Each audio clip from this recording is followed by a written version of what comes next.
بسم اللہ الرحمن الرحیم فاتقوا النار التي وقودها الناس والحجارہ۔ سورہ بقرہ کی 24 نمبر آیت کا یہ جز جہنم کی آگ سے بچنے کے متعلق اللہ رب العزت کا حکم اور ترغیب۔ فاتقوا، تم بچو، فاتقوا، تم بچو۔ فاتقوا کا لفظ تقوی کے لفظ سے نکلا ہے، جس کا مطلب ڈرنا اور بچنا ہے۔ فاتقوا، واو اور الف جو اس لفظ کے آخر میں ہیں، اس سے مراد تم سب لوگ۔ فاتقوا، تم سب بچو۔ کس چیز سے بچیں؟ النار، آگ سے۔ فاتقوا النار، تم بچو آگ سے۔ فاتقوا النار التي، فاتقوا النار التي، اس آگ سے تم بچو۔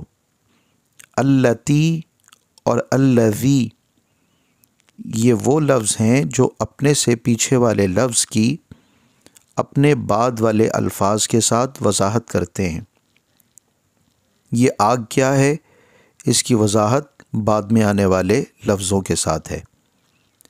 اس کا ترجمہ دوبارہ دیکھ لیجئے۔ فاتقوا النار التي، تم اس آگ سے بچو، وقودها، جس کا ایندھن، وقودها، جس کا ایندھن، الناس، لوگ ہیں، انسان ہیں۔ الناس، لوگ اور انسان اس سے مراد۔ والحجارہ، واو کا مطلب ہوتا ہے اور، عمومی طور پہ کہ جب بھی ہمارے لیسن میں شامل ہوگا واو کا مطلب ہوگا اور، واو کے بعد الحجارہ، پتھر۔ وقودها الناس والحجارہ، وقودها، اس جہنم کا ایندھن، الناس والحجارہ، لوگ اور پتھر ہیں۔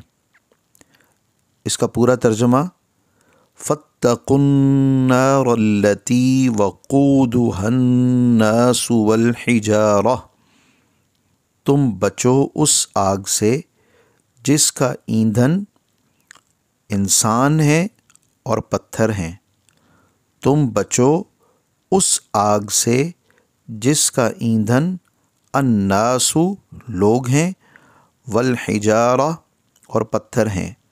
الناس وہی لفظ ہے کہ جس لفظ پر قرآن پاک کی آخری صورت ہے۔ تو اللہ رب العزت نے اس آگ سے بچنے کے متعلق یہاں پہ حکم ارشاد فرمایا جس کا ایندھن کیروسن آئل، مٹی کا تیل نہیں، ڈیزل یا پیٹرول نہیں، بلکہ جہنم کا ایندھن انسان اور پتھر ہیں جو آپس میں ٹکرانے کے ساتھ جہنم کی آگ کے شعلے بھڑکائیں گے۔ اللہ رب العزت کا یہ عذاب اللہ رب العزت کے قریب کرنے کے لیے ہے، کیونکہ جب انسان کسی چیز سے ڈرتا ہے تو اس سے دور بھاگتا ہے، لیکن اللہ رب العزت کی ذات وہ ہے کہ انسان جس قدر اور جتنا اس سے ڈرتا جائے گا اسی قدر اس ذات کے قریب ہوتا چلا جائے گا۔ تو اللہ رب العزت نے اس آیت مبارکہ میں جہنم کے عذاب سے بچنے کی تدبیر اور اس میں ترغیب ارشاد فرمائی۔ آج کا سبق مکمل ہوا۔